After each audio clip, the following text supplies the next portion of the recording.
The human brain uses up more energy to run than any other organ in the body, burning a whopping 1/5 of the food that we consume. This makes the head hotter than the rest of the body, shown here by a heat-sensitive camera. We invest so much in the brain because of its importance. It's what makes each one of us who we are. It's amazing to consider that I'm holding in my hands the place where someone once felt, thought, and loved. From just looking at it, there's nothing to suggest very much ability at all. It appears rather gruesome, wrinkled like a walnut, and with the consistency of mushroom. For centuries, scientists have been battling to understand what this unappealing object is all about. The philosopher Aristotle of ancient Greece believed that the brain helped regulate the body's temperature. A runny nose was the cooling fluid leaking out of the brain.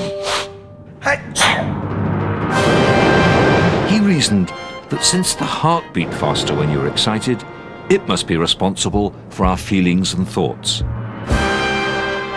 It's easy to laugh at him now, but Aristotle was the first person to think seriously about how the human body worked. We've come a long way since the 4th century BC. Now we can actually see inside a living brain. Medical scanners prove the brain is indeed where we think and feel. When a particular area of my brain is working hard, extra blood flows there through my arteries to provide energy for the active nerve cells. The scanner can detect these changes in blood flow, giving us a completely new window into the fascinating world of the mind. Using this technique, we can actually watch the brain at work. Here, I'm listening to music. Not one, but several areas light up. This part of the brain is where we process all sounds, and this is where we appreciate music. Amazingly, there are even separate bits for melody, for rhythm, and for pitch. But what's actually happening deep inside the brain? It's a fascinating story, but it's complicated. It all starts with this tree-like structure, a single brain cell or neuron. Here is an actual neuron, magnified 10,000 times. Neurons are the tiny building blocks of the brain. They do something remarkable which prompts all our thoughts. They fire an electrical impulse. Amazingly, we can now see one firing. This is the first time it's been shown on television. The electricity is bursting along the neuron at 400 kilometers an hour. Here we're seeing it in slow motion.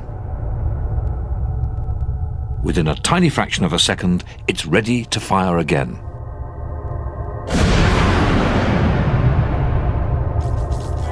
Your brain has a staggering 100 billion of these neurons.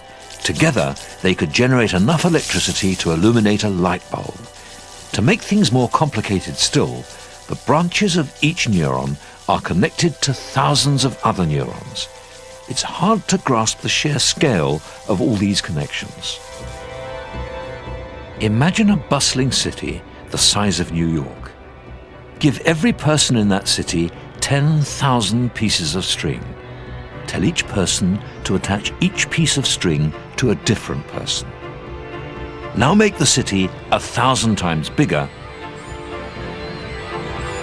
This is the incredible tangle we call the brain.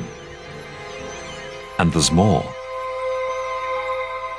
Go deeper into this tangle, travel along a single neuron, and take a close look at the junction with its neighbor. Oddly, the neurons are not physically joined together at all. There's a tiny gap.